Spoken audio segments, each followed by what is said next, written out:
Okay, first of all, you can change your name, by the way. Just pointing that out quickly. You just have to find it in settings.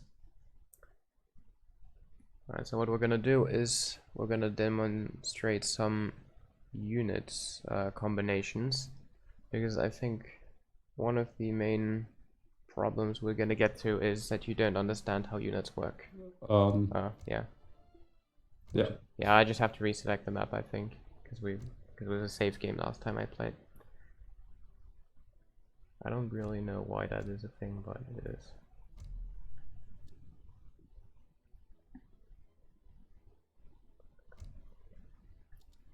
African maps. There's only one map. Yeah, it's true.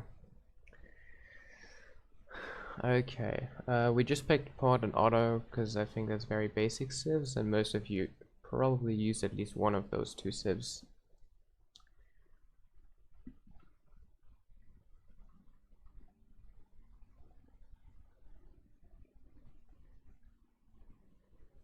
Okay, so most people definitely claim that I want to improve, and I will just mention this right away, assuming that not everyone has done that yet. You need hotkeys for pretty much everything. So anyone that says he wants to improve and doesn't make hotkeys is wrong. He doesn't want to improve. And the hotkeys you need are A, the control groups. I'm not 100% sure how many of you use them. That might be the majority by now. But you need control groups for all the buildings you need, which means obviously barracks, stables, also artillery foundries, also a TC, embassies. I think that should be the important buildings. If you cow, then depends. But for the basic civs, we're gonna go for the military civs. So I'm gonna put that into a chat message as well, so it's easier to follow. Hotkeys, tables, foundries. Now this is control groups right now. Building hotkeys I'm gonna go over in a second.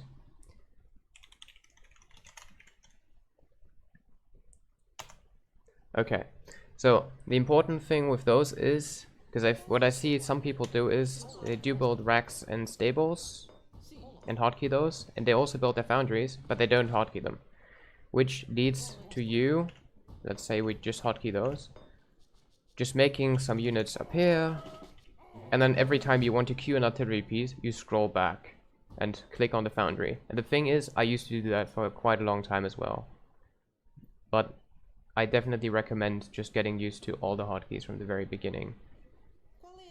Which means you need a control group setup. You have to think for yourself, okay, I have 9 groups, how am I gonna use them? I can only state what I personally do, because I do know other people do it differently and there is different ways to work it out, but I'm just gonna give you the precise way that I do it. I think all of you are familiar with Cove Micro and that it's needed. Half of you don't use control groups for it, which means you need at least 2 control groups for Coverins. Why 2? Why not just 1? Why not 3 or 4? Simple. That's your brain coordination. That's gonna suffer if you have too many, and you're not gonna be able to keep up if it's less. I'm gonna show you right now. Let's say you have 2 groups. That usually is 1 on the left, 1 on the right. It's quite easy for you to handle 2 groups, as in, okay, go forward with both, go back with both. That's, your brain just handles this normally. If it's 3 or 4, and let's say I want to, it's 4 group of 1, it's going to be way harder. What you can do is, your brain is okay with going forward with all of them, or going back with all of those. But your brain struggles a lot if you're trying to do 1 forward, 2 back, 3 forward, 4 back, and then you just get messed up very quickly. Because what you also have noticed is that Coverins, or range units in general, have their range, right? So timing is very important, and I'm gonna get to timing in another moment as well. But first of all, you need 2 groups for artillery to compete. detail is following after. So, first two groups gone for artillery. I recommend using 1 and 2 because 1 and 2 is very close to where your hand lies on the keyboard and you're going to use them a lot. 3 and 4 I recommend for the two hotkeys that you're going to use the most right after the culverins, which should be stable and barracks, as that is the main units you train. 5 is embassy for me, because in case you do use natives, you will spam them on a regular basis as well. So this is the first 5 groups gone. Culverins, buildings. Now 6, 7, 8 and 9 is a bit more difficult and depends on how you do it, because you will quickly notice that it's harder to reach out there with your finger. So what you do is you go to settings, hotkeys of course, control groups, and now you can rebind them. So when you want to select group 9, you put a different key there. No, I don't know what you just sent, Jokebox, but whatever it is, it doesn't make sense because what I say is general right now. Every person has 9 control groups in their hotkeys, and you can literally regroup them to anything, even if you don't have the numbers for whatever reason, if that's what's on your screenshot. Personally, I'm fine with using 6 and 7 with my finger. I know there's some people that already find that annoying, so you can rebind them to 3 keys. Well, to be fair, you can put them on A, S, and D, for example. Yeah, that depends That's on what I use. Yeah, that depends on what hotkey lines you will use. I'm gonna say something about those in a second as well. I know some people use grid hotkeys, some don't. I don't. That is pretty much up to you. I'm just gonna highlight the benefits of doing it and not doing it in a second. So yeah, important is just that you know that all your 9 control groups are useful during a game. As I said, 8 and 9 is the ones I rebind. For me, it's artillery foundries, so I don't have to scroll back to them when I want to train artillery pieces. 6 and 7 is TCs, sheep, cows, whatever is relevant for the civ I use. But you can't just have a different hotkey setup every game. You can't be like, oh, I'm gonna try having 3 for my Rexes this game, oh, it's gonna be culverins next game. Has to be one setup. That actually goes for many things in this game. You just have to get used to them properly. Another example for that is base. Gonna get to base in a moment as well. Okay, so selection group hotkeys done. You now have a concrete idea of how you use those 9 groups. Next thing is pretty much all the other hotkeys. First, from top to bottom, general game hotkeys. There's hotkeys you need, there's hotkeys you don't really need. I recommend highly to get a hotkey for deleting units, because your hand has no time to move to the delete hotkey on your keyboard. I know some people do it because they think it's easier to just hit delete and then enter and the unit is deleted, but it's a lot easier if you actually don't have to move your hand. Press delete with your finger, for me it's G as you can see, and then confirm with the mouse. Actually, I didn't have that set up. That's something I will do right now. Beautiful. And the good thing is, delete still works because you have an alternate delete hotkey. So just do it for the second one. The only other hotkey I want to highlight in here is attack move. Why is attack move useful, despite being buggy in this game? Attack move when you have, let's say, a bunch of musketeers, means that if you press the key, it's going to show the sword, and then you just left click them on pretty much on the ground where they are, or to a different spot if you want them to attack once they reach the spot. The point is they will automatically attack the target that is closest to them, which means first, all of them will immediately attack as long as something is in range. B, you have a very low chance of overkilling, because if you take even more units, let's say 34 musketeers, then obviously all of those muskets are going to overkill a unit if you just right click one unit. Like if I was trying to kill this one, like let's say 3 Hussar were coming and I have all these selected, I can't just split them up properly unless I do more APM moves, right? click, click, click. But you want to save APM. So you could A, just click them on the hus, or B, attack move. And attack move is better, because it's going to attack all 3 of the hus, and all of these muskets are going to shoot. Boom would be attack move, and that would be the quickest way to do it. Careful, one downside to attack move is that if you do it with a large amount of units, they will stack up the way you see it here, especially for long range units like skirmishers, which means it is often wiser to select smaller groups of units and attack move. Attack move, attack move. This way you get more of a line. And in case it's not transparent for you why a line is better than a ball, 2 reasons. The simple one, splash units don't do the same damage, obviously. A cannon is going to hit much harder on a ball than a line. Second reason is what I previously mentioned, overkilling. If 10 units are on the same exact spot, and they all have auto-targeting, they will probably all have the same unit closest to them and target it. Overkilling, very simple.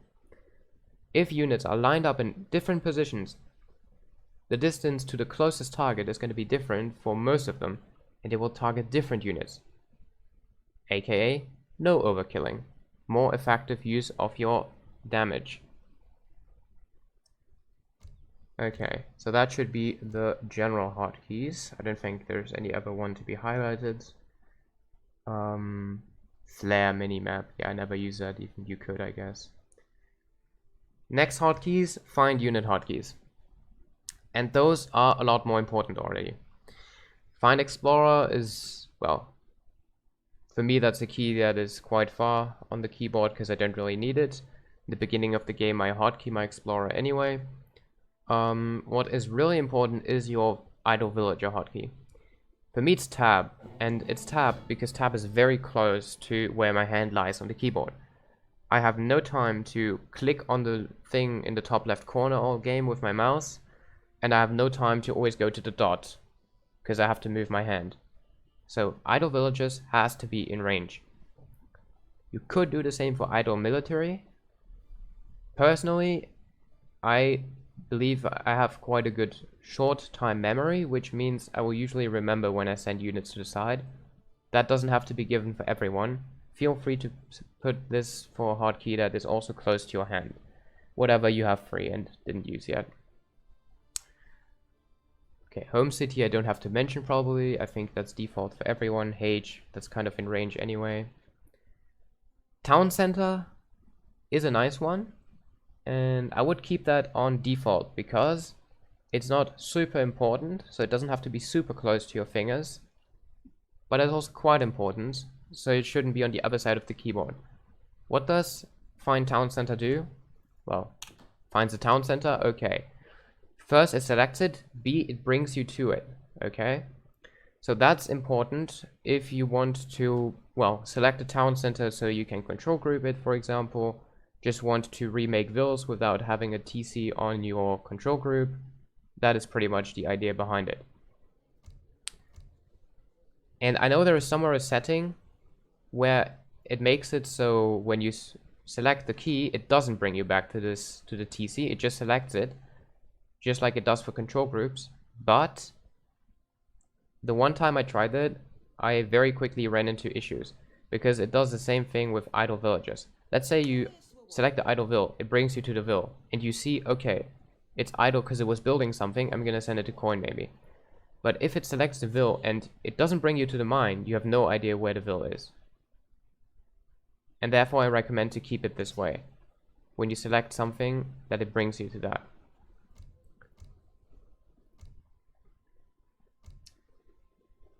Next in line that I use is gonna be military buildings. So for example, barracks, barracks is F1 for me, stables F2, foundries F3. That's just the keys I use when I want to upgrade my units. In treaty, that's all you need pretty much. I just don't want to have to search the keys all the time. 1 second. Yeah. You might want to tell the guys in chat that there is an option to turn on the hotkeys you are using in your UI, which is easier to learn that way. Yeah, that, okay. You have it turned on right now. Some people don't even know that. That's in UI options, which is display hotkey commands. So UI options, scroll down a bit, and then right below this short long thing, display hotkey commands. That actually is going to help. It's quite easy to, like, especially if you're booming in 3D, just get used to using them during the boom where you actually have time to just use the hotkeys there. And once you get that down, it's way easier to use them while you're fighting as well. That's how I learned it. Oh yeah, and by the way, attack move, yeah. There's bugs sometimes, but usually it does work, yes. Also, just because I see it right now, hotkeys snap to unit, that's what I just mentioned, that when you press idle vil, it's going to show you the vil. So this has to be enabled. Oh yeah, and that's another thing I recommend. You can play a bit with how large the UI scales. So I personally prefer it relatively low because it means I have more vision. But that's kind of up to you.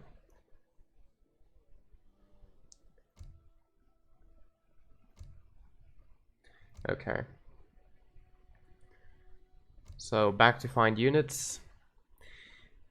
For these classic buildings that you just use once during the boom, I wouldn't prioritize hotkeying them, but you can do it. I do it for the church, market, arsenal, for example, where if you press control something, it's going to bring you to the building. It's doable, but it's not super recommended because during the fight it won't really affect you. Unless you forget your arsenal upgrades. So actually perhaps get one for the arsenal. Control U, Control R, something. Because when you get your advanced arsenal, you can quickly find it without having to scroll back to your eco. The same thing goes for find trade post. Because you will obviously build your native post in every game, or just trade post in general. And it's super annoying if you have to scroll to the trade post. Much easier for me to press Control plus W and immediately being able to keep my mouse on the spot where the tags are. So what I do is I build a native, I go to the fight, I press Control plus W, it brings me to the trade post. Technically I could just demonstrate it, and afterwards I just press another control group that I made during the fight and it brings me back to the fight. So let's say this is control group 1. Sec, you have to find and build a native.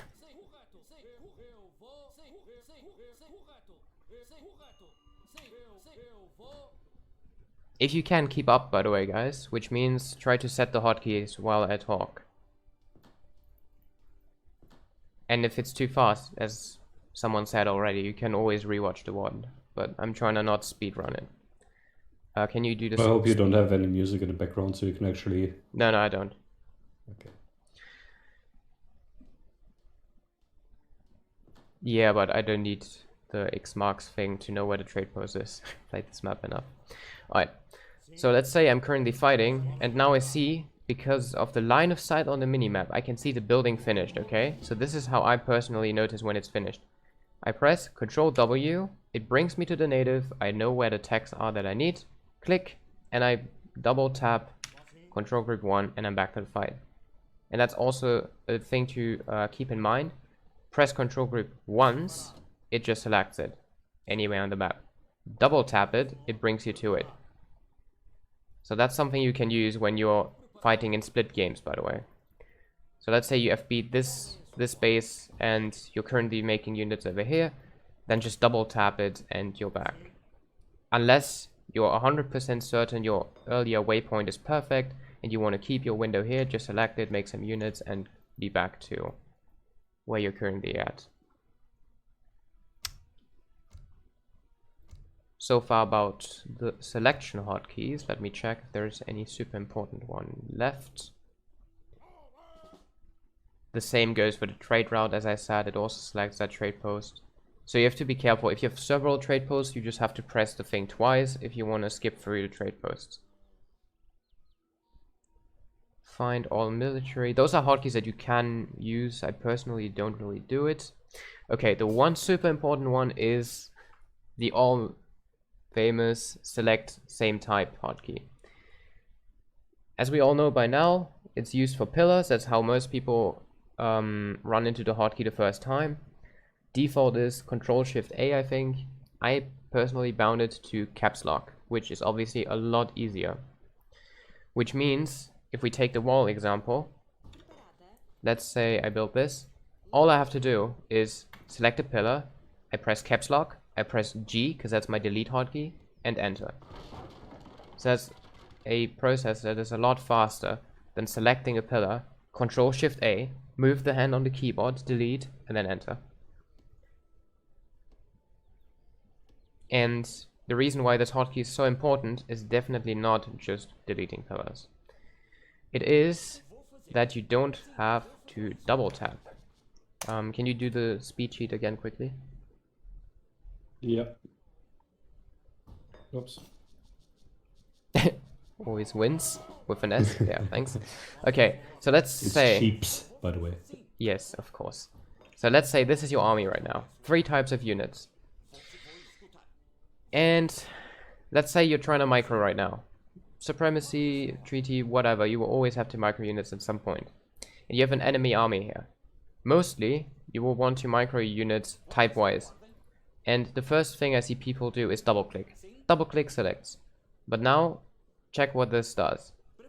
Double-click, click, double-click, click, double-click, click. That's 6 clicks for selection, 3 clicks for attacking. 9 clicks. So instead what I do is click on one unit, press the hotkey, select all of them, and move. So 2 clicks instead of 3 clicks. And that does 2 things. One, it's just faster, of course, because you don't have to move the mouse as much. But secondly, it's 2-hand coordination. You use 2 hands instead of just 1. And that's obviously a lot faster. It's a lot faster if you click 3 times with 1 hand, or 2 times, and in between, use your second hand. So this is a way to easily speed up all your micro.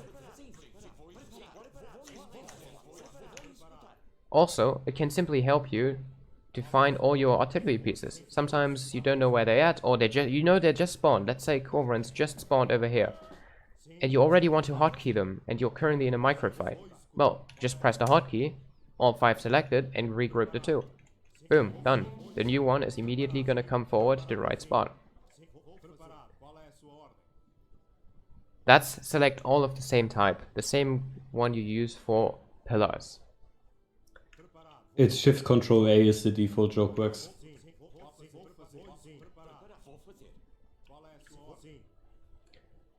Okay, so I hope the benefits of that hotkey are clear now. Same obviously goes for all other buildings, by the way. For example, I use it in the beginning of every game to see how many torps I'm on. Let's say this would be a torp for Sweden. It's really important to know for your wood macro how many torps you're on. And it's annoying to just scroll or just always check on the vil. Oh, how many did I build? Just click on a torp, press the key. Okay, just 1. Perfect. That's a lot faster.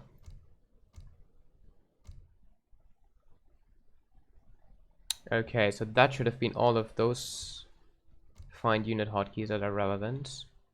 Yeah. Okay.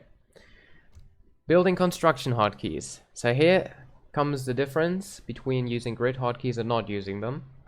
First of all, make sure you have allow conflicts enabled. I assume all of you already have that anyway, but just in case there's someone that doesn't have it, use it. It's gonna make your life a lot easier. So for grid hotkeys, this will be a lot easier because you don't really have to think of a system. It's preemptively given to you. But if you don't have grid hotkeys, like me, mainly because I got used to my hotkeys back on Legacy, you will have to come up with a solution for every single key. Which means you have to think, okay, how am I gonna organize my buildings? And you have to keep in mind your main important buildings during the fight are, on the one hand, obviously the military buildings, barracks, stable, foundry, embassy. On the other hand, tower, wall. So for me, the system is Q for towers. It's kind of hard to always scroll to the right one. Yeah, so here for example, Q for tower, W for wall. Wall is really important to be very close to your hand, because you have to be very quick with it. So I recommend something close to your fingers again. So for me personally, afterwards, ASD is the main keys that I use for pretty much everything. Which means I build my barracks with A, my stable with S, my foundry with D. But I also build my musketeer in the barracks with A, my skirmisher in the barracks with S, my halb with D. Same goes for the stable. A, Hus, S, Goon. And that's why allow conflicts is so important. You can simply reuse the same key. And I do that for every building. If you use a lot of civs, you can run into a few problems when it comes to special units, like Abbas for Forts. auto, yeah. Wait, forts you said?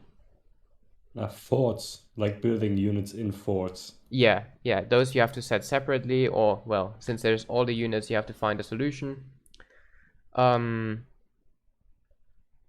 and so one thing I also do that I think no one else does, but I'll just mention it, not because it's super important, but it's a solution that you can choose, is I use ASD to train single units, but I use QWE to train multiple units. So that gives me the option to choose when I want to spam units pretty much, or when it might just be single units needed to catch something. I know most of you have complicated hotkey systems and probably can't afford another 3 hotkeys for that. If you can, do it. If not, choose whether you prefer single units or multiple. And both has its advantages and disadvantages, just to mention that. Because let's say if you have single hotkeys and you want to make 5 Hus, it's going to look like this. While when you group them up, they're going to come out together as a line, which can be quite useful, especially for big pops. And especially on Andes, where Cav is instant after some upgrades. It can be awkward to have single units running into your fight. But as I said, that is pretty much up to you. I got used to multiple hotkeys very late. That's definitely not something that's going to limit your skill by a lot. Okay, so building hotkeys are probably quite transparent. You can choose hotkeys for pretty much everything. I recommend also doing it for houses, mills, factories, estates, capital. Just get used to using hotkeys for everything as soon as possible, and as soon as possible is during the boom. If you're used to always clicking something on your keyboard during the boom, it's going to be easier for you to adapt to it to the fight, instead of doing everything with the mouse. Despite it's a lot faster. It's always going to be faster, so it's only benefits. I'm checking if there's any hotkey that is super important and that has to be mentioned that I forgot. Well, get a trade post hotkey is the easiest I can mention, maybe. So let's say you're at 40, so at 40 is usually the one moment where all the panic starts, right? There's a lot of things you have to do at the same time, and you have to choose in what order you do them. So I recommend being preemptively ready to build a trade post, for example. Works with most civs. Switch to a control group to be immediately in your fight, and then use your vills to build. Important is that you have everything on hotkeys, because it's a lot slower to go to your explorer and yeah, it's just too much time being lost while dragging your mouse to the bottom right for this trade post. And I did used to do that for a very long time as well. That's why I know it's a lot shittier.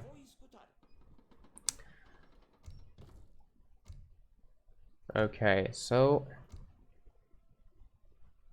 building hotkeys done. The following hotkeys are going to be easier for grid hotkey users, but I'm still going to go over them.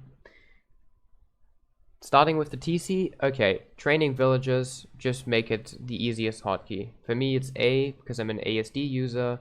Make it Q if you're a QWE user, it doesn't really matter.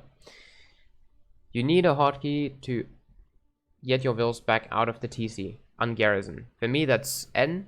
That's not really a hotkey very close to my hand. I didn't really need it very often, sometimes during the boom, and I got used to it. Feel free to make that whatever you need. Since it's allow conflicts, you can make it anything though, because the TC doesn't have many hotkeys in general that are super important. Market is relevant. Okay, now comes what I just said. Make sure you have the same 3 hotkeys for your 3 main units in every building. 3 because in the barracks you often have helps or something additional. ASD, QWE, but be consistent. For me, you're gonna see it's the same hotkeys everywhere. QW is always multiple. U is always when I don't use a unit, or O. All units that I use are gonna be somewhat on ASD and QW on the multiples.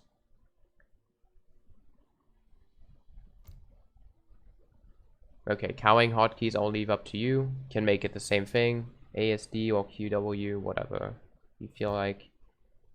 Russia users, be aware that the blockhouse has separate hotkeys, of course, but I think you know that. That kind of goes for all the buildings. I don't think I have to mention much over here. Artillery hotkeys, always use single ones, never multiple. You never want to queue 5 artillery pieces at once. They take too long to train and would block too much space. Community Plaza, I'm gonna quickly go over. Depending on what civ with the Community Plaza you play, make sure you have all the hotkeys that you need. So usually that is attack and train ceremony. For Aztecs, you could consider healing. For Euro, you need the overpop. So pretty much all the civs have the different ones, but make sure to have those bound to something. You can't always go to the bottom left and click the thing. Or bottom right. So let's check if there's any other super important ones. Quality of life hotkeys would be, for example, in the factory to toggle them, or maybe in the Asian paddies. Well, native embassy hotkey, but that's pretty much self-explanatory. Yeah, same as the other. I'd always just go for the ASD or QWE. Yeah, exactly. Just set up every native separately. Just make the melee ones always the same, the skirm type ones always the same, the musk type ones always the same, and so on. Yep. And Agree. no more thinking involved. Easy. Yeah, that actually solves many issues at once. Next one is abilities. I recommend having the what is it even called by now? Well, the snipe of the explorer on a specific hotkey. The crack shot, because you do want to crack shot units as much as possible, especially the heavy pop ones, cav, elephants, and so on. So always make sure to have that hotkeyed. For me, it's Q. I also use a hotkey for the, what is it even called? The beginning hotkey to snipe treasure guardians. The sharpshooter. Yeah. Okay. Yeah, the sharpshooter. So you can see that's D for me. But of course you have all the freedom that you want. Spyglass can be useful to have on a hotkey. And so all the explorers just kind of have their abilities. But make sure to have the crack shot. It can save the day more than you think sometimes. Unit tactics. Yes, you definitely need those as well. Volley mode and stagger mode are 2 modes that I kind of only use for the start fight, because volley mode is the default. Stagger mode is what you put them in for the start fight to dodge bullets. Just for science, it's this one. As you can see, they're displayed over here. The thing is, in stagger mode, I've experienced that often the units act awkwardly. So what I do, I stagger mode them to position them, and as soon as they're in the position I want them to be in, I just volley mode them back, because they seem to attack more naturally, and there is no actual benefit with it. The other hotkey I use is melee, and the reason why it's F and not D is because for building construction civs like Auto, India, etc., those hotkeys are the same for me, which means I build a barracks with A, stable with S, and a castle with D. And so if D is my melee hotkey, every time I build a castle, they go in melee. So instead I put it on F, and that hotkey is actually important, because you often have to melee musketeers, mainly musketeers, to kill cav that is nearby. Because let's say you have those musketeers here right now, and those 3 are up there, and there is 9 cav approaching them. then what's going to happen is those cav are going to kill those 3 muskets, and those are just going to shoot without any multipliers. So instead, it's a lot smarter to just melee all of them together, and the cav is going to die. So that's where you need the melee hotkey.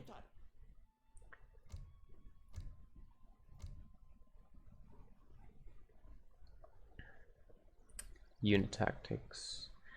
Okay, and one super important unit tactic, of course, is bombard and limber mode for artillery. You need a hotkey for this to happen. You can't just always click on this thing. That's takes too much time, it won't work out.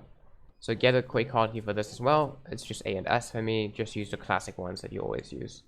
Nothing special, but you have to know it. So let's see what's left. Wonder hotkeys, game mode hotkeys. Okay, explorer hotkeys is when there is, for example, the monk and he can train disciples. Just make sure that's your standard hotkeys as well.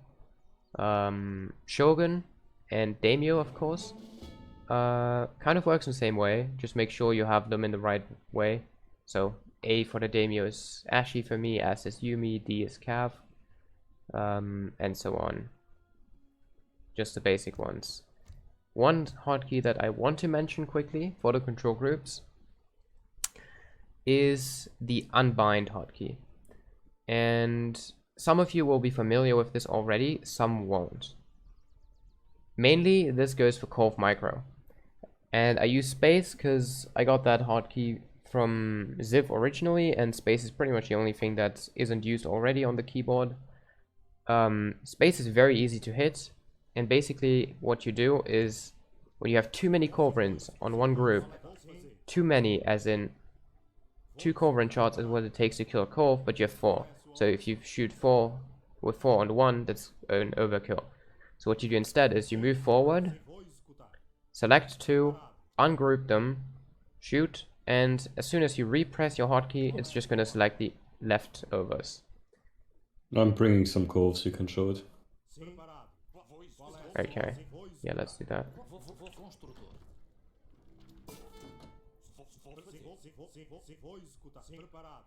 Yeah, I'll just bring 4. Just make sure yours don't shoot. Yeah, I'm just driving. Okay, so now I see his corpse coming. I'll select 2, shoot, and now when I press the other 2, it's just gonna be the leftovers, and I've killed 2 culverins with 1 control group, without simply having 2 control groups for the same thing. And the other benefit is, of course, that you can do it very quickly. All you have to do when you do this is move your mouse to the left or to the right slightly. You don't have to reselect your other corpse. So this is a lot better than manual micro. Faster as well, which is mainly the point of hotkeys every single time. And one... So wise. Yes. Exactly. And the one last thing I want to mention is for control group 8 and 9, instead of making them the classic way with control something, I just press 8 and 9 to create them, knowing that I will never have to press it again because I rebound them to something else. Again, it's a bit faster. And you don't have to press another key or can miss a timing. But yeah, that is pretty much all that I use. I don't ever use those. So also, seeing guys here in chat, there's a in the Treaty Universe Discord, there's a whole topic, a big video by Ziv on that Cove control hotkey for more in-depth. But basically that's all to it. True. Yeah, that's another thing, of course.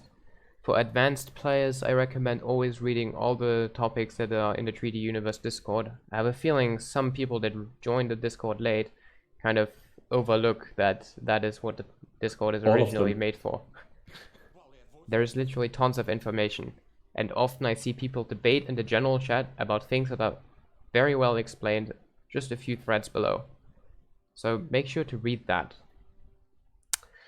Okay, so now let's say you have all your hotkeys down, and well, the boom starts, and I say the booms... One more thing, just because I see it in chat right now. If you're not Cove fighting, let's say you're versus Aztec or Inca or whatever, you can use your horse art like that as well. control group a horse art and then just split it off. Don't shoot with all 5 horse art at one single spot. You can use the exact same hotkey for that. True. And on the same note, use your Corvain hotkeys for units like Air Knights as well, right? No need to micro them manually when you could have them on hotkeys. Exactly. Always make sure you use all your hotkeys in some way, at least. And yes, exactly, the TC hotkey is just on garrison. I mentioned that's N for me, put that to whatever you want. Okay, so now comes the next point. The game starts, boom begins. Have a clue of the boom. And I know for a fact that the main reason why a lot of people don't know how to boom is because they're either people that quote, "Oh, I can't watch booms too long," or they're simply too proud. And that's a funny point for me, because that's this classic, I don't want to do the same thing as everyone else. There's a lot of people that think, I can figure it out by myself, I can do this alone. And I always wonder, why though? If there is a perfect boom where mostly different people have put a lot of thought over years into why you should do it this exact way, why try to figure this all out by yourself? You lose so much time. Like, I've read many times, oh, looks like booming isn't hard, right? Just follow a build. Yeah, that's right. Just follow a build. But somehow, there is a total of 0 players that actually hit the top scores. And yeah, what is there left to say other than watch the goddamn build? If there is something about the build that you don't understand, ask why it's done this way. But the build is a build. There is nothing left to really change about it. If you have found a way to get an even higher score, fine. If your score is lower, follow the goddamn build. Don't be an individualist and be like, I have to do it all on my own. No, you don't. All you have to do is get a good score. And get the mind of a boomer. There is threads in the Discord for that section as well. And yes, port boom is actually one of the easier ones that you can practice.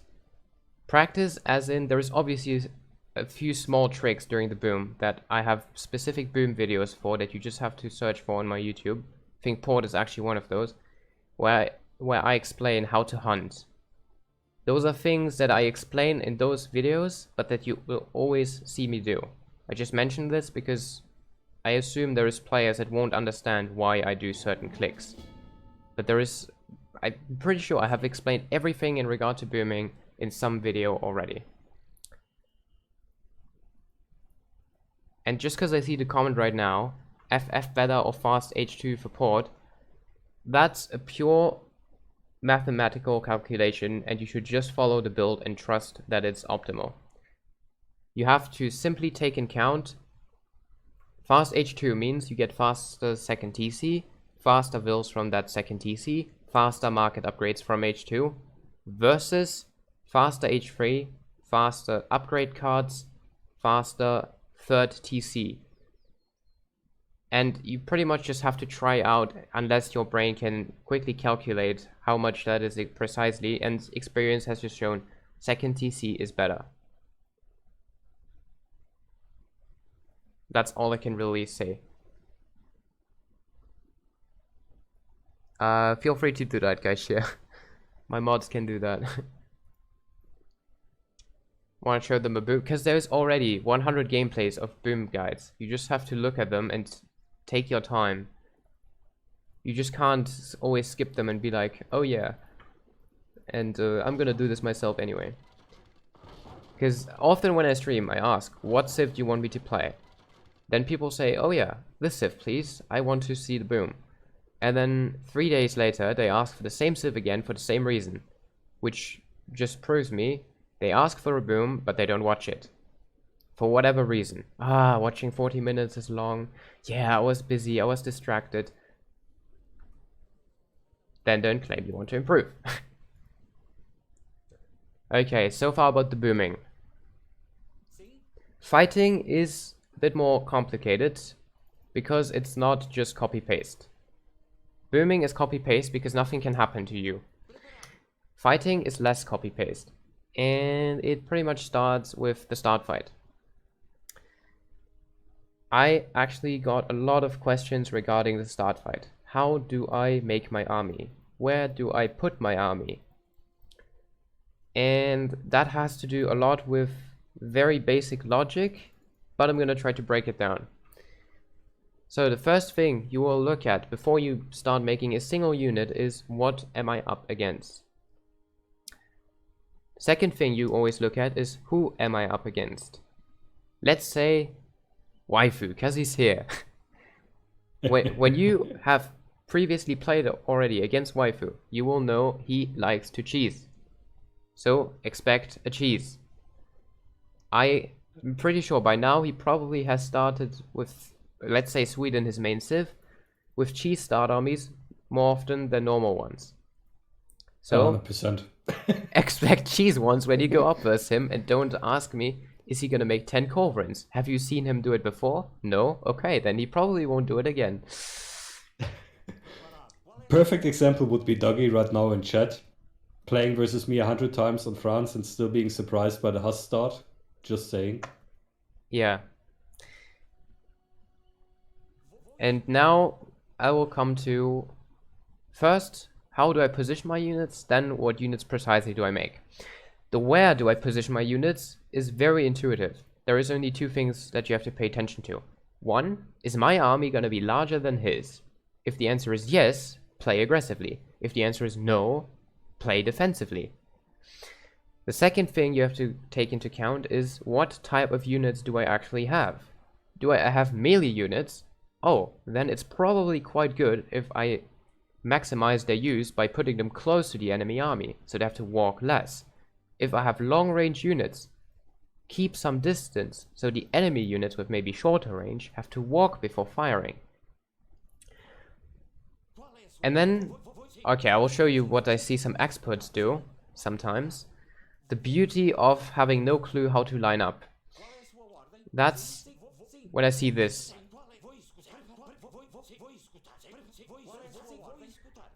3 lines of different units line up behind each other, and maybe even a few cannons even further behind.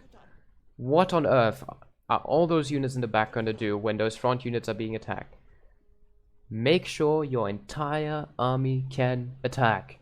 If it's melee units, bring them to the side, to the middle, somehow.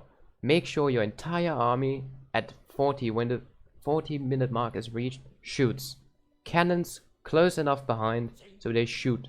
Everything has to shoot. And that's pretty much one of the main principles. The only reason why you would not want your army to immediately shoot is because you know your opponent has 3 times the size of your army and you would just get melted. Because that's how the game works. If an army is twice as large, you're not just going to end up with half, or he's not just going to end up with half the units left. He's going to end up with 80% of the units left because it snowballs to have more units shooting. And that is when you want to simply stay back. So when you know your opponent has way more army than you, stay back. Now, also move your culverins right before the 3D ends, so they're not shooting at Minutemen instead of the other artillery. Yes. If you want to line up like that. Yes, but make sure that you only do that when his artillery is actually in range. Don't waste your APM if you see he's staying back anyway. But yeah, you don't want your culverins to just sit there, shoot, and have to wait for the reload. That's probably a thing you have watched a bunch of players do, because that's something that has gotten quite traditional by now. So the next thing, what units do I make? That again depends on who you play and what you play against. Let's say Ottoman. What do you know about Ottoman? Okay, Otto is definitely going to have 3 bombards over pop. Okay, he's also going to have 15 Nizams over pop. He won't want to make cav archers because you know cav archers are not a very strong unit. Okay, I can pretty much already know I need at least 3 culverins, because 3 culverins one-shot a bombard. And now I know I need to think, what is he going to add? Is he going to add cav, infantry, artillery? And that depends on the player and on the scouting. And that's the only thing I can say. You can't just make a general army to counter a civ. That doesn't work. Unless there is a civ with only one start army, and quickly thinking, I don't think that exists. Is there one civ that always starts the same? Well, Inca, I guess, always the same overpop. Well, but they could still be Chimu heavy or just range Yeah, okay, heavy. fair point. Yeah, well, so basically scout. Scout, scout, scout. With mortar, with explorer, with something. Scout their bases, scout. Scouting is And on important. the other hand, don't make yourself be scoutable easily. I see a lot of players just rallying their units as soon as they make them to the middle, giving the opponent 10 minutes to counter their army, to think about it, to ask for help or whatever. Just hide your shit. That is true. That is true. Make them late, make them in base. What you can always keep in mind when you're not sure how late can you make armies, keep in mind there is people that trade at 35 and they still get an army out. So 5 minutes left, 4 minutes left even, and you're perfectly fine with making units. Making them and positioning them. No problem. For I think 2 minutes is still easily doable. Also, Captain Willy, I will assure you, Sweden is one of the civs you can cheese the hardest with at the start. Just saying, because you get away with a lot of stuff. That is true. Okay, so let's say I have for some reason scouted waifu on 10 culverins, infantry, and bombards. What options do I have? 10 culverins is gonna make most people think cav. Okay, but there is a lot of anti-cav. So what other options do I have? Matching the cannons myself and replacing the gens that he has with my own skirms. So that would actually be my preferred solution. What is the downside? If you crush the start fight too hard and you're left with too much of your full artillery skirm pop, the second wave he makes is 100% cav.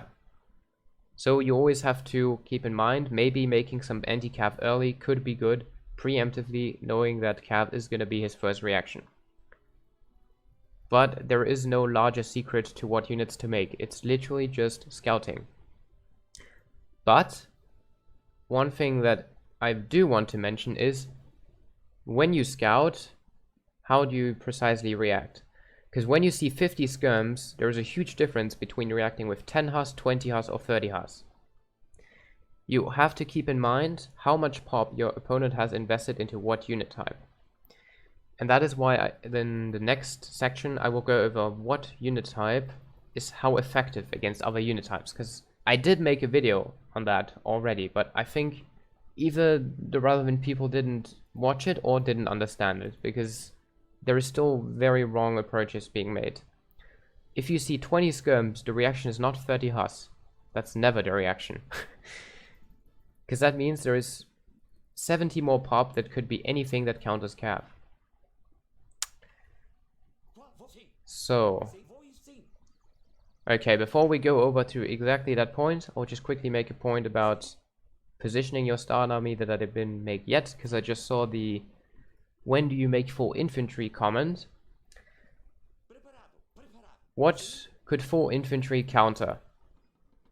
1. Cav starts. 2. People that always do the same army. 3. You can play with it. And by that I mean, okay, let's just assume this would be 100 pop, even though it's not. It would be 50-50. One very basic thing about start armies that people misunderstand is the lineup. What does a lineup do? A lineup is usually just grabbing as much space as you can. You stay back when you can't grab the forward space, but if you can, you want to grab all this space. If I'm, let's say, next to that and on this map, I'm going to position myself here. My army is probably going to take like this room. And that's because I want to grab all this space. But you can play with that. You can, for example, just put your units on the flanks and surprise your opponent. What this is going to do is, let's say Wiffy's lineup would just be a bit further forward. We're not going to do it here because they would attack each other. But what would be his reaction when he sees this? I have 50 units on the left, 50 on the right, nothing in the middle. That's, first of all, going to just confuse him. Then he's going to be like, okay, if he sees it early enough, he can react with pulling his units to the side as well. And suddenly the center is open. Is that okay? Well, Yes, that is okay, because what is the center really gonna do? If you keep your lineup this way, and there is just units on the sides, your central units are never gonna fight. And as I said, the first principle of start armies is you want to fight with your whole army. So, play with the lineups. Your goal is to kill the enemy army, not have the most beautiful lineup. Because the most beautiful lineup is the one that I showed previously, where half the army doesn't attack. And that's the thing, in most fights that are just for fun, if you can call it that way, you will see standard lineups, because that's what people have gotten used to. If you really want to win a game, feel free to confuse your opponent with whatever it is. You could even bait your opponent out and put your units on the flanks and move them into middle and last second, or the other way around. There's so much you can do, and you have no restrictions, you're just sitting there with a classic lineup. Also, if you have Cav out, let's say I have like 20 Huss or something, it's sometimes nice to just put them on the side. So the enemy just puts their anti-cav there, and then you hit them with the leftover stuff. Sometimes it works, sometimes it doesn't. That's But all. bait your Yeah. enemy into making mistakes. That's something Julian always does to me. Well, he's right, you have to play around with what you have. So what he just did with Cav is one of the classic ones. Another classic is to just put your Cav on the side first, put it into middle, or maybe just bait into making him think you have a straight line of Cav in front of your army as tanks, and then suddenly move them 5 seconds before, because the chance is very high your opponent is not looking at the fight anymore 5 seconds before the treaty ends. He might already be pulling his attention to his nat, being like, okay, I'm gonna build my nat first, and then blah blah blah. So the last few seconds are often very relevant. Another thing with especially Cav is timing. What's bad is to just let the Cav sit on the side and let it auto attack. Auto attack is slower than attack move. If you want your start army to be as effective as possible, what you will do just before the fight starts, let's say I have this army right here right now. Yeah, let's just say the other half is on this side, and I want to Cav start him, and he's like right there. What I'm gonna do is move the Cav so it exactly runs in front of my units at the 40-minute mark, and I'm gonna attack move both groups. Attack move, attack move. And this way they attack as one army, and not just, oh, these guys are gonna start firing, and then the Cav is gonna slowly trickle in. Auto attack is honestly shit. It works, but it's very bad compared to attack moving. Mass infantry is fine. Most lineup.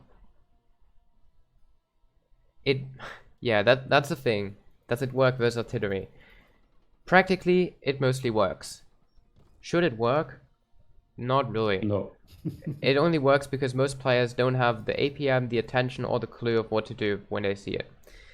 Because you can bait artillery out so hard. If you see a bomber targeting your units, you can start staggering them, you can start moving them into different directions.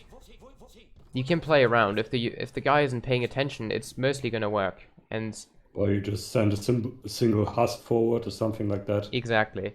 You can very much abuse that. Most people are horrible at start fighting. Like, even Haza tells me he loses every start fight. And we all know that Haza is not a bad player, but he literally loses all the start fights because it's just easy to trick him. He doesn't really... That's actually something he claims himself many times, at least when I talked to him in the past. He doesn't really have the intuition of what is possible, what is not possible in start fights. So those things that I just mentioned are the things that you should try to implement into your gameplay. And I don't want to read, I will do this when I'm better. That's not how you improve. You just try things and they make you improve, not the other way around. Play around with what you have and don't just let your army sit. Because technically, of course, cannons counter infantry, so if your opponent positions them well, your infantry dies. What you abuse is the lack of attention, and clue. Okay, next point, right when the fight starts, is nearly my favorite one. Base setup. Maybe Waifu wants to tell you guys what his lesson for base setup is. Huh? I just came back, sorry. Oh, I just said base setup is the next point, and I was like, maybe you want to share your knowledge of what you learned about base setup. Holy fucking shit, it's so much more important than you think. Okay, I can't tell you guys how many times I've cucked myself with my base setup.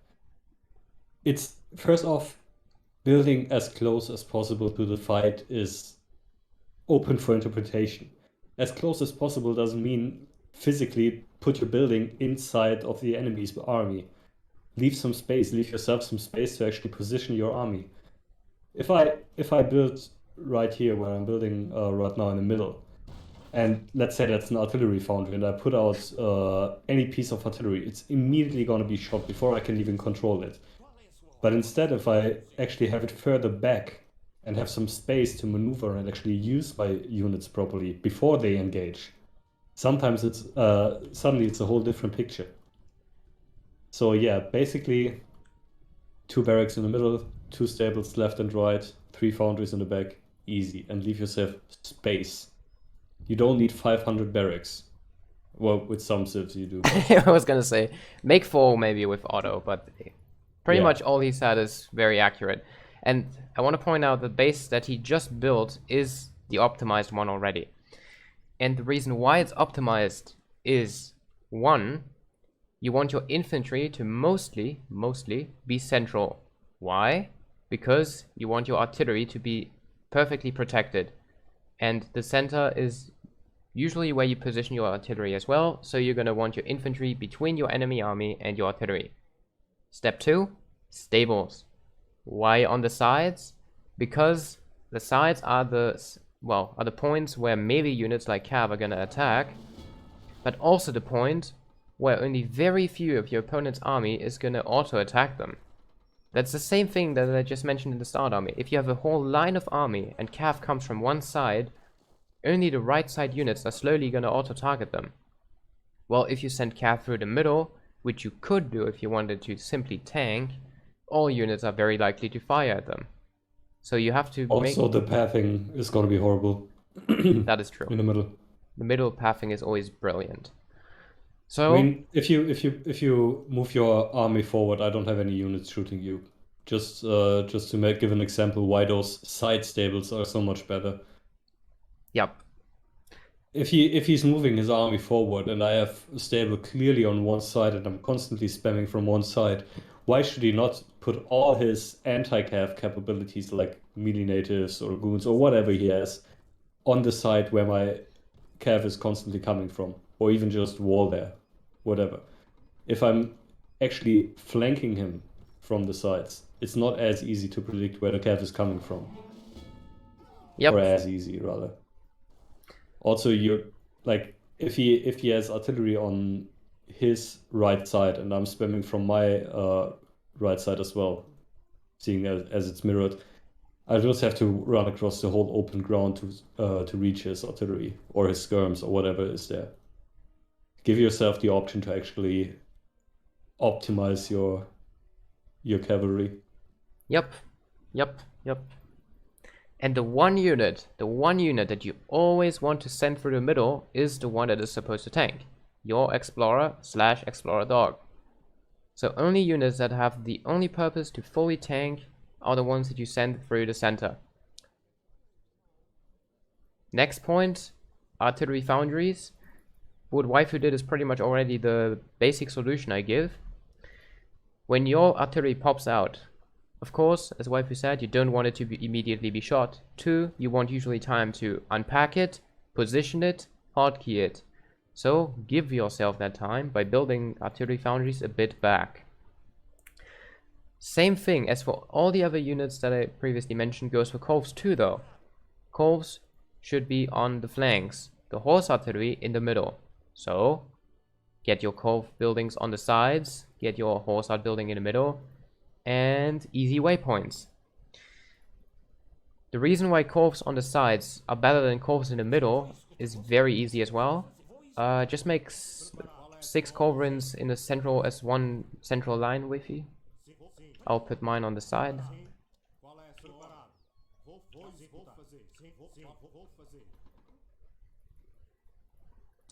Yeah, like this. Okay. So let's say we're both gonna run into each other now. What's gonna happen? His very central culverins are gonna take a bit longer until they have the range to shoot mine. So what I can do is I can start walking sideways. So I will be able to shoot his very left and very right culverin a lot earlier than all his middle culverins can shoot mine. What he can do is what he just did. He has to move them in like a way where they nearly touch each other. And what is the problem with that? Exactly, all your infantry and other units path through the center, so your culverins are very likely to constantly be blocked, while on the side you have less infantry and cav. So it's going to take way less time until your culverins can move clearly again. So keep culvers on the sides, but behind your army, not on the side, on the very far right where the cav is going to hit you. And that brings me to the infantry spread that I recommend. So as Wiffy said, I recommend a base setup like this. 2 stables, 3 foundries, 2 barracks, and a TC. Mostly central, can be side, doesn't really matter. And what you're going to do now is you're going to play with your waypoints. First, you always stabilize the center. 1, 2, 3. Well, I don't have the houses, but basically, yeah, with maybe 30, 40 units, depending on what you're facing, your center is stabilized. Now, you want to take care of what I started this, well, or we started this tutorial with, which is not overkilling. Now, there is no more use for more units in the center. Now you start using your flanks and start building a larger line. 1, more protection, more room for you to use. B, no overkilling. Your units will always spread their attacks.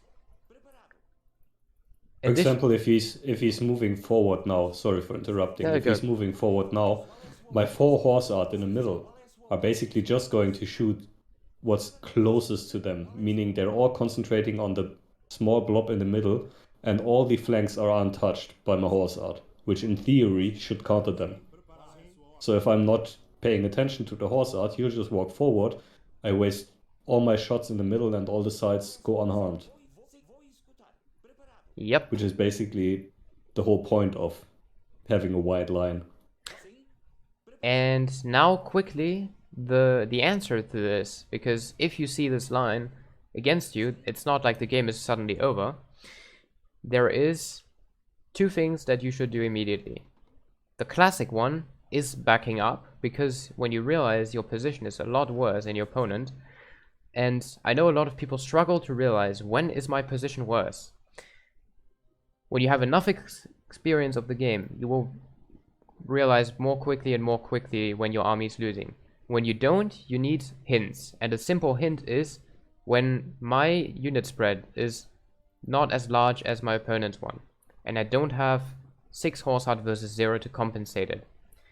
So if Wiffy had 100 gens right now, all in the middle, he would have to retreat because my unit spread is larger than his. So how do we stop that? Going back to then reposition, which means he will then try to get units onto his flanks because he doesn't want to be on the smaller unit spread. So that's what he does right now. He just reinforces his flanks until suddenly maybe pressure goes back to center, depending on how many cannons you have. That's just micro that you are going to have to pull up. A fight isn't just going to be easy. So keep in mind, try to have the larger unit spread. If you don't, fix it. Go back so there is no fighting, because you'd rather take no trade than a bad one. Second, fix the problem, get your unit spread up. And that's more important than you might think right now. Want people to take mental notes. If you're not sure of how this works later, re-watch the VOD. Another point to add to that would be if he was pushing straight into my base right now, and he's super well spread and shit like that. Feel free to delete your base, or rather make a new one and start trading from the back again, so you can actually, again, give yourself the time and the option to get a proper spread and a proper army positioning again.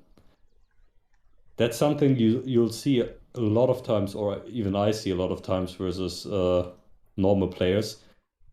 They'll just fight in one position and never give that position up, even if it's the worst position they can be in. You can get away with so many bad trades if you're on Floco's side right now, if I'm in a horrible position. And you can just keep up pressuring just to keep me in that horrible position to trade horribly. Just give up some ground. Doesn't matter. Build the base behind that. You don't have to cling to every centimeter. This isn't World War I. Well said. Yeah, and the other thing is that space that you give up isn't always just lost. Just keep in mind, it could just go back to you just as quickly as you lost it. One time that your spread is larger than his, he has to back up if he wants to not trade badly. And there comes your space again. Yeah. So, now, that's very simple of course. Now it usually just becomes more complicated, unfortunately. Because now people suddenly start adding walls and towers and more cannons and more units, different units. So let's say the very classic is usually that you're gonna have a side wall on each side. If you face people that want to pretend they are more skilled than they are, then you will see 5 layers of walls on each side. First thing I will mention is tower positioning. Towers, as you might have noticed, or maybe not have noticed, have a multiplier versus cav. So, it would be very beneficial if your towers could attack cav. Where could that happen? Stables on the sides, cav on the sides? Oh, towers could also go to the sides. Okay, so it doesn't always have to be a straight block of towers like this, because you don't really have the time to make it look good all the time. But I would honestly make sure you have towers on the flanks. First, because of the cav. 2, don't block your own space. Space to move all your units, pretty much. And the space issue is really a thing that I have especially seen in the cliff fights a lot, where people really just cockblock themselves with nearly everything. Yeah, that's a special from me. I like to do that so many times. And then we have some specialists even that do this. What on earth is this wall gonna be? You can't even gate all of it. You mostly don't delete the pillars. That's gonna block your entire army. That's why you create... Another special thing would be this, I guess. Oh yeah. Where you basically prison block yourself. block your own flanking stable. And then suddenly you only have this retarded gate to go through here. Yeah. Yeah. That's a Jokex thing. I agree. There's also a Galactica thing. And therefore, try to really do these healthy segments. And, as I said, not too many. If you end up with this pillar build, for example, and you move your army like this, it's gonna block it. Just manually delete the one pillar that you don't need, and it's not gonna lag. Next thing, in regard to space, is how do I move up my army? That is one of the largest issues in the history of issues, because I don't think anyone has truly solved it. But I'll give you some hints on how to approach it properly. One second before you proceed, just because Jokex has a point right now about panic building. You don't have to be super fast with everything. Like if you make a shitty wall like that in half a second, it's not as great as taking actually 5 seconds and making a proper segment. True. It doesn't matter. You don't have to be the fastest man alive. Take your time. You'll get faster with time. And it's gonna be worth it. The wall is gonna help you. Exactly. Okay. Now, moving up. when you move up, what happens? 1. Your army doesn't shoot while moving. 2. His units will probably start firing before yours do. 3. The long-range units are gonna fire first.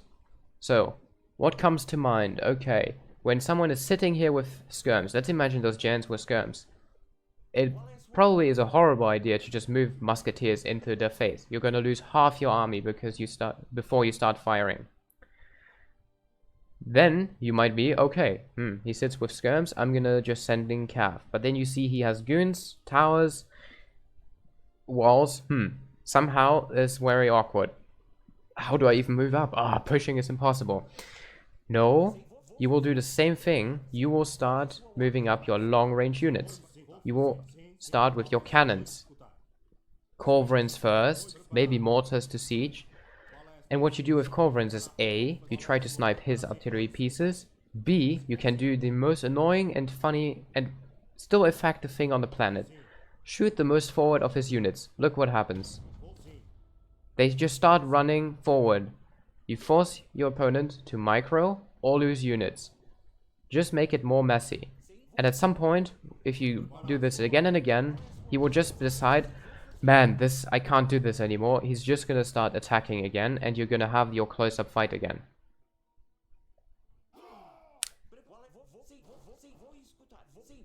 Okay, so that's nearly the only thing you really have to pay attention to pushing that I can say basically, because the rest will depend on what units you have. Well, I guess don't push without a mortar into towers. Yeah. Just saying. That's another thing. If your opponent uses side walls, try to get used to 1 mortar on each side. And even though that's 8 pop, that will help you to have an easier and better spread. Just take down their walls. You have no idea how much those people rely on those walls. Especially the people that build walls because they don't have the skill to fight without them. Not meant offensively, but that's often the case. Just take down their walls one by one, and look how bad their army suddenly looks without these walls. It's stunning. So if I take down this wall with 1 mortar, I open the flank, I open space for myself, I can wall myself. You just if I had these side walls, just to prove a point here, if I had these side walls, I would move all those artillery pieces on the side without a care in the world, just being open for anything, or no, rather being protective from anything. If that wall is gone, suddenly I have to have my army over here as well to protect those things. Yeah. That's why you have to get rid of those flank walls. Yep. It's not to push through there yourself, but it's also to give him more trouble defending his stuff. Yep. Okay, and now we're maybe gonna get to the most important thing today, which is understanding how hard units counter each other. Make sure you send all your military upgrades quickly. We are post-imperial. Yeah, but cards. Yeah, I've done that. Okay. Okay. Now, let's say make 20 gens.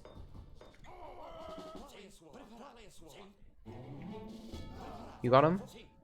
Yep. And...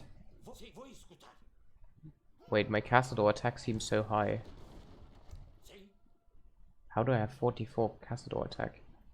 Yes, that was good. Was it buffed?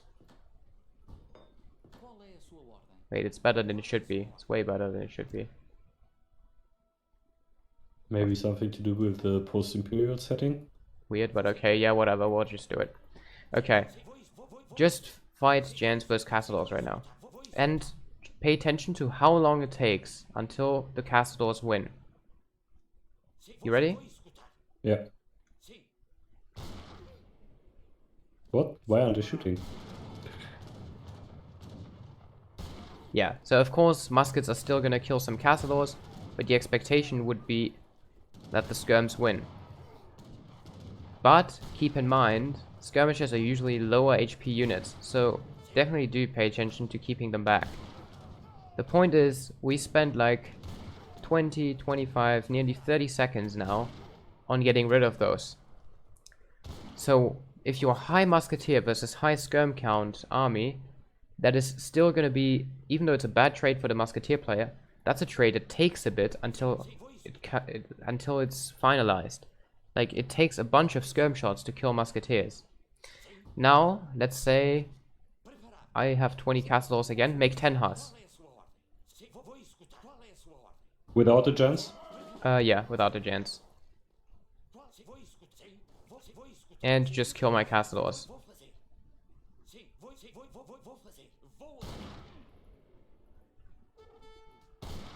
The A move is just so bad in this game. Yeah.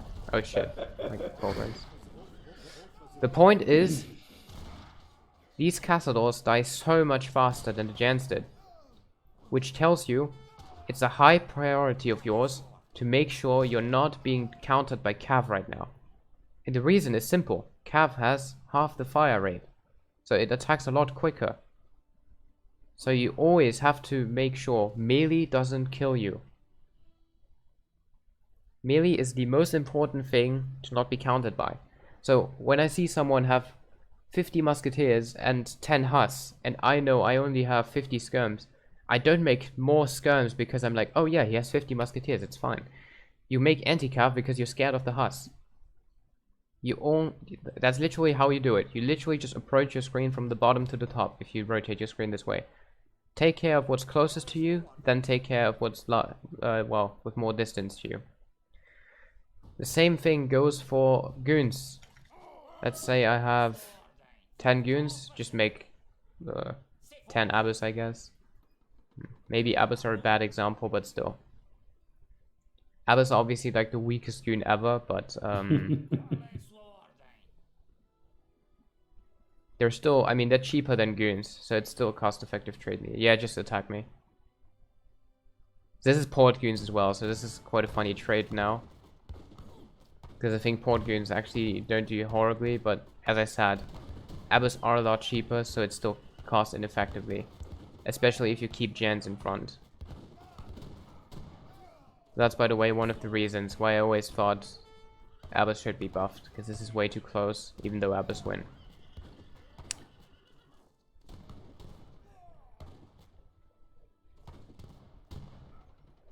Now, a small lesson that most people actually do not understand, even though it seems logical to me. Make 20 gens and let them fight with 10 goons. Musketeers crush goons. They crush them every single time. Don't even have to melee. Melee obviously is even faster, but just watch this. Musketeers are way more pop effective than goons are. So muskets can always be an answer to goons, but goons can never be an answer to musk.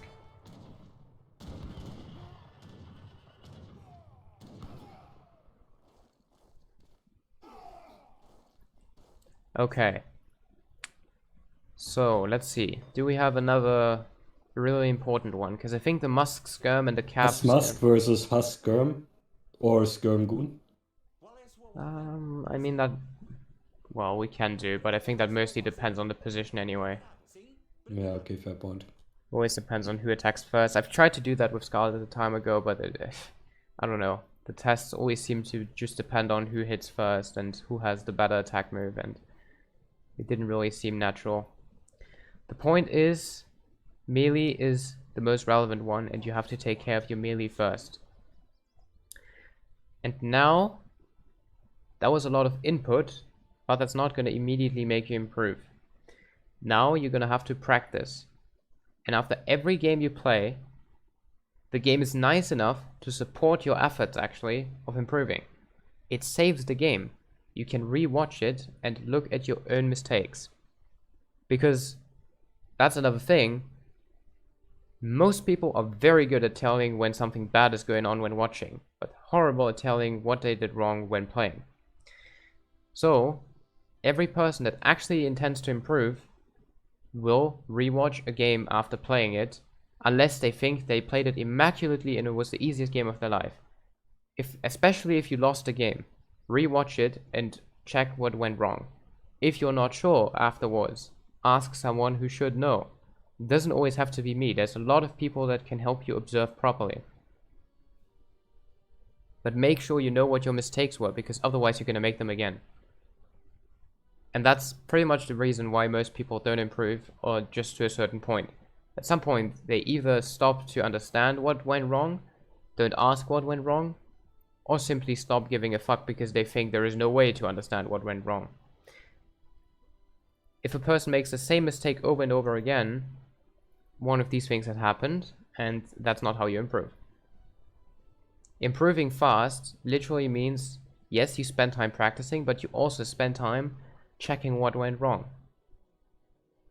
I mean, that's like at least 5 good sayings that have the intention to tell you mistakes are the greatest teacher, failure is the greatest teacher, and etc. blah blah. That's for a reason. Use it. Yes, you can watch the replay of the last game you played without checking it. When I first saw that, I was like, dang, that could be a great feature for people to actually improve if they were to actually try to.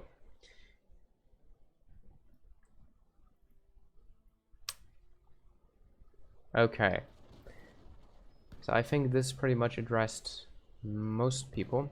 I'm gonna quickly press stop stream and restart, so this is a separate VOD.